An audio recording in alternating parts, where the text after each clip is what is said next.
Hello guys! Welcome back sa Cooking in Amo Vlog. So ngayon magluluto po tayo ng chicken afritada. Kasi wala naman daw pong chicken caldereta. Pero since gusto namin na lumapat yung aming niluluto, naglalagay po kami ng ganito.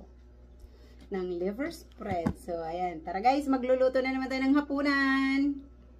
So guys, ito na ang aking mga gagamitin sa pagluluto ng chicken afritada. Yon afritada guys, hindi caldereta. Dahil wala daw pong chicken caldereta. So, bahala na. O, so, ito yung gagamitin ko na. So, ayan, nakita nyo yung aking patatas. Akin pong ipinirito at ang carrots. At, syempre pa, meron tayong liver spread. And, bell pepper, wangba, and sibuyas. Pansin nyo po, may egg. So, walang basagan ng trip. Gusto ko may egg. Nilaga po yan. And, kalamansi. At, syempre pa, ang aking tomato sauce. So, nandun sa kabilang ibayo ang aking mantika. So, let's go guys. Magluluto na tayo.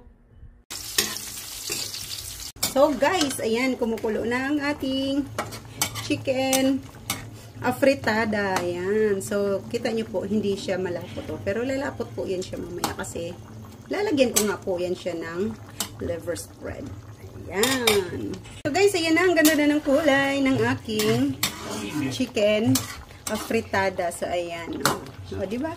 Oh, hindi po yan caldereta. Afritada yan, Jed. Afritada. So, yan guys. Luto na ang ating chicken afritada. So, ayan. May pitik yan guys. O, ayan. O. Kita nyo po yung mga pula-pula.